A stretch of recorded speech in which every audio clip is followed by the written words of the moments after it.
قرآن کریم کے بارے میں ہے. انہوں نے کہا کہ عربوں میں وہ بڑے پڑھے لکھے لرنڈ لوگ ہوتے تھے اور انہیں اپنی زبان اور بیان کے اوپر بڑا فخر ہوتا تھا، اور جو وہ قصائد وغیرہ لکھتے تھے یا اپنی کوئی علمی کاوشیں ہوتی تھی وہ خانہ کعبہ کی دیوار پہ لا کے آویزاں کر دیتے تھے. تو اس طرح ایک مسلمان نے جو رسول پاک صلی اللہ علیہ وسلم پر ایمان لا چکا تھا، اس نے سورہ کوثر جو تھی وہ جا کر خانہ کعبہ کی دیوار پر آویزاں کر دی اور کہا کہ اس کا چوتھا مصرع کوئی بنائے. تو ایک جو شاعر تھا عرب کا بڑا مشہور لبید بن ربیہ، اس نے اس کو کہا تھا، چیلنج کیا تھا کہ اس کا چوتھا مصرع بناؤ. تو جو آپ کو پتہ ہی ہے سورہ کوثر چھوٹی سی سورت ہے، تو انا اطعنا کل کوثر فصلی لربک کا ونہر انا شانئک کا هو الابتر. تو لبید نے اس کا نیچے چوتھی لائن یہ لکھ دی، ما ھذا قول البشر، یعنی یہ کسی بشر کا کلام نہیں ہے. سوری میری آڈیو کچھ لمبی ہو گئی. مقصد یہ تھا کہ اس نے وہ اتنا بڑا شاعر تھا اور یہ اچھی طرح پہچان سکتا تھا کہ کلام کی خامی اور خوبی کیا ہوتی ہے اور کیسا کیسا کلام اعلیٰ ترین انسان لکھ سکتا ہے. تو اس نے ان 3 لائنوں کے بعد یہ لکھ دیا کہ یہ کسی بشر کا کلام ہی نہیں ہے. تعلیمات جب آتی ہیں تو اس کا معیار شاعر نہیں ہوتا. تعلیمات جب آتی ہیں اس کا بیان ظاہر بھی نہیں ہوتا. اس کو روحانیت میں جانا جاتا ہے، سمجھا جاتا ہے، اور وہ روحانیت بھی مکمل نہیں ہوتی جب تک اس میں مشاہدات اور تجربات نہ آ جائیں. تو یہاں جو کہنا ہے وہ یہ ہے کہ ہر مذہب اپنی تعلیمات کو اس رنگ میں پیش کرتا ہے کہ اس کے بعد کوئی تعلیمات ہی نہیں ہے. عیسائیت بھی ہے، یہودیت بھی ایسے. بلکہ اگر آپ پڑھیں گرو گرنتھ صاحب سنگھوں کا یا ہندوؤں کی کتابیں، ہر مذہب والا اپنی تعلیمات پہ جا کے کمال اور ختم کر دیتا ہے.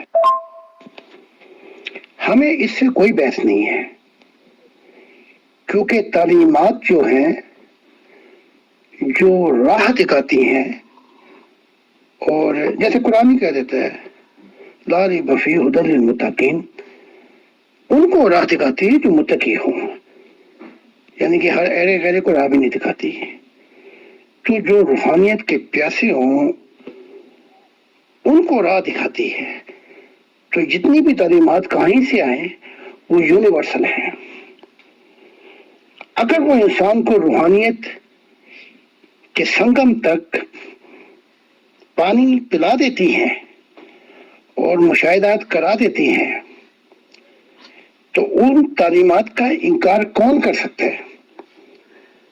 چاہے وہ تورات میں ہو، زبور جیسے وہ گانے گاتا تھا اور بہت کچھ لکھ کر خدا پر داؤد، چاہے وہ انجیل ہو، کوئی کتاب ہو، ہم اس کتاب کا انکار کرنے تھوڑی بیٹھے ہوئے ہیں. ہم تو کہتے ہیں کہ ہر نبی اپنی روحانیت کے بل بوتے پہ ہم کلام ہوتا ہے. جی محترم، بہت شکریہ. اگلا سوال یہ ہے کہ یہ جو کہا جاتا ہے کہ خدا کے انبیاء کا کوئی ورثہ نہیں ہوتا، جیسا کہ رسول اللہ صلی اللہ علیہ وسلم کا فرمان تھا کہ ہم گروہ انبیاء نہ تو کسی کے وارث بنتے ہیں اور نہ کسی کو وارث بناتے ہیں. یعنی یہ دنیاوی مال کے معاملے میں تھا کہ یعنی ہمارا کوئی ورثہ نہیں ہوتا.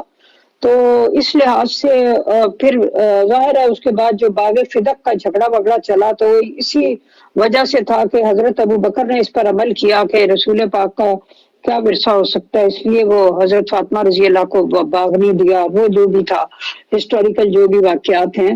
تو میرا یہ کہنے کا مطلب ہے کہ کیا سب انبیاء نے اسی طرح عمل کیا؟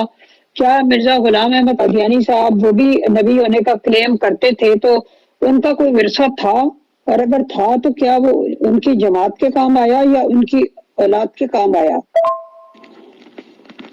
باغ فدق کا جو جھگڑا پڑا وہ تو محمد نبی کہہ گئے تھے اپنی زندگی میں، لیکن اگر اس مضمون کو روحانی لیا جائے تو وارث ہوتے ہیں، کیوں نہیں ہوتے؟ ابھی وہ آیت پڑھی تھی آپ نے، انا تینا کل کوثر فصل لربک ونحر ان شانئک هو الابتر، کہ تیرا جو دشمن ہے ابو لہب وہی بے اولاد ہوگا، حالانکہ اس کی اولاد تھی اور آپ کی اولاد مر گئی تھی۔ تو کہا یہ جا رہا تھا کہ روحانی اولاد ہوگی جو تیری، جو ہمیشہ چلے گی۔ تو یہ جتنے اپنا آئے ہیں اسلام کے اندر، دیکھو سلسلہ کہاں تک پھیلا ہے، روحانی تو ان کے ہوتے ہیں۔ اب ظاہرتاً یہ ہے کہ محمد صاحب، ابو بکر کہتے ہیں کہ مجھ سے انہوں نے یہ بات میں نے خود سنی ہے، اس لیے میں یہ زمین جو ہے اس کو یوں نہیں بانٹ سکتا۔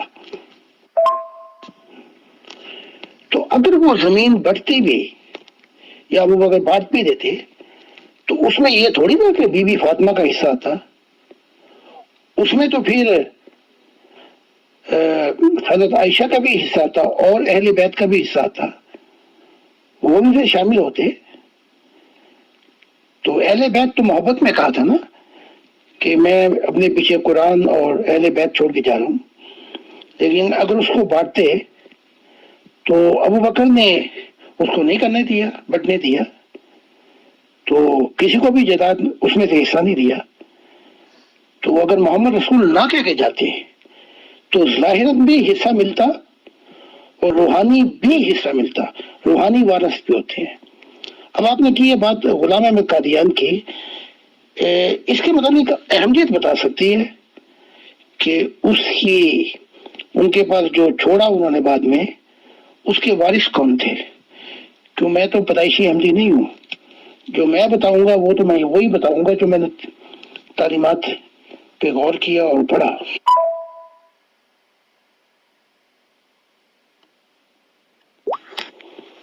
ہاں میں یہ سمجھتا ہوں کہ جو کچھ پیچھے چھوڑا اس میں سے بیویوں کو بھی حصہ ملا، محمود کو بھی حصہ ملا، اور وہ ایسی کوئی نصیحت نہیں تھی جیسے محمد صاحب کر گئے تھے، اور بلکہ اتنا صلہ ملا وصیت میں کہ خلافت تک گھر کی لونڈی ہو گئی، یعنی اس سے کوئی باہر نکل ہی نہیں رہا۔